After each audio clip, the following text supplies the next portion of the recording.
you so much, Mr. Amit Kumar. ଆଜ୍ଞା ଜନ୍ମ ଅଛି ମାନେ ମୃତ୍ୟୁ ସୁନିଶ୍ଚିତ, କିନ୍ତୁ এই କଳାକାରଟି ଯେତେବେଳେ ଦୁନିଆ ଛାଡ଼ି ଆରପାରିକୁ ଚାଲିଯାଏ ସେ ଜୀବନ ପାଇଁ ବହୁତ ଦିନ ପର୍ଯ୍ୟନ୍ତ ଶ୍ରୋତାପ୍ରେମୀ ମାନଙ୍କର ଦର୍ଶକଙ୍କ ହୃଦୟରେ ଜୀବିତ ରୁହେ। এই ଯେମିତି ଆମେ ଯାହାଙ୍କ ଗୀତ ଶୁଣୁଥିଲେ ବୟସ ବହୁତ କମ, ଏମିତି କହିବାକୁ ଗଲେ ଯଦି ମୋ ବୟସ ସହିତ ମୁଁ ତାଙ୍କ ବୟସକୁ ତୁଳନା କରିବି ମୋ ଠାରୁ 4 ମାସ ସାନ ହେଉଛନ୍ତି ହ୍ୟୁମାନ ସାଗର, କିନ୍ତୁ ଭଗବାନଙ୍କର ଅତି ପ୍ରିୟ ହେଇଗଲେ ସେଥିପାଇଁ ସେ ଭଗବାନଙ୍କ ପାଖକୁ ଚାଲିଗଲେ।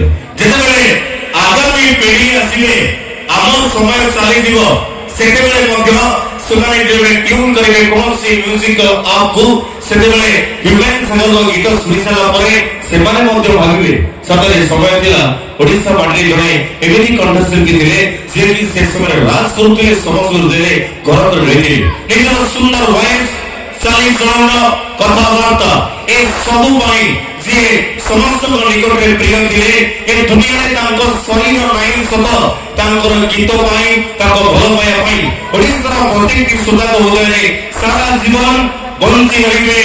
ଲେଟ୍ ହ୍ୟୁମାନ ସାଗର ଗୋଟିଏ ଶ୍ରଦ୍ଧାଞ୍ଜଳି ଦେବା ପାଇଁ ଚାହିଁବି ସାଗରଙ୍କ ପାଇଁ ଗୋଟେ ଜୋରଦାର ତାଳି ସମସ୍ତଙ୍କ ହାତରେ ହଉ।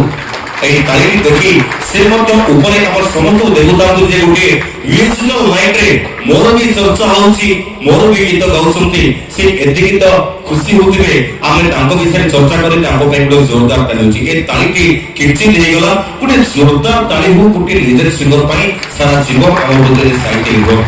এই କଳାକାର କେତେ କଷ୍ଟ କେତେ ଦୁଃଖକୁ ମନ ଭିତରେ ଚାପି ରଖି ମନରେ ପାଉଡର ଲଗେଇ ମନ ନଥିବ ଇଚ୍ଛା ନଥିବ ହସିବା ପାଇଁ କିନ୍ତୁ ହସେ କାନ୍ଦେ। ଆପଣମାନଙ୍କୁ ଗୋଟେ କଥା କହିବି ଆମେ ସମସ୍ତେ ଓଡ଼ିଆ ଭାରି ଓଡ଼ିଆ 12 ମାସରେ 13 ପର୍ବ ଗୋଟିଏ ପର୍ବ ନ ଯାଉ ଆଉ ଗୋଟିଏ ପର୍ବ ହାତ ଖାଲି ସ୍ୱାଗତ କରିଥାଏ। ଆମେ ସମସ୍ତେ ପ୍ରତ୍ୟେକ ପର୍ବପର୍ବାଣୀକୁ ପରିବାର ସହିତ ଏକାଠି ରହି ଉପଭୋଗ କରିବା ପାଇଁ ବେଶ ପସନ୍ଦ କରିଥାନ୍ତି। ଆଡଭାନ୍ସ ଯୁଗରେ ସେଲ୍ଫି ଉଠାଇ ସୋସିଆଲ ମିଡିଆରେ ସେୟାର କରିଥାନ୍ତି। we are feeling happy with our family, we are feeling blessed ଅମକ ସମକ ବିଭିନ୍ନ ପ୍ରକାର କଥା ହୋଇଥାଏ। କିନ୍ତୁ এই ଯାତ୍ରା କଳାକାର ସାରା ବର୍ଷରୁ ଅଧିକାଂଶ ସମୟ କେବଳ ଦର୍ଶକ ମାନଙ୍କ ଗହଣରେ କାଟି ଦେଇଥାଏ। ଯେତେ ବଡ଼ ଫଙ୍କସନ ହଉ ଫ୍ୟାମିଲି ପାଖରେ ପହଞ୍ଚି ପାରିନଥାଏ। ବଡ଼ ଦୁଃଖର ବିଷୟ ଏମିତିକି ଯଦି କୌଣସି ଆତ୍ମୀୟ ଲୋକଙ୍କର ଦେହାନ୍ତ ହେଇଯାଏ এই ଯାତ୍ରା କଳାକାର ସଠିକ ସମୟରେ ପହଞ୍ଚି ଶେଷ ଦର୍ଶନରୁ ମଧ୍ୟ ବଞ୍ଚିତ ହୋଇଥାଏ।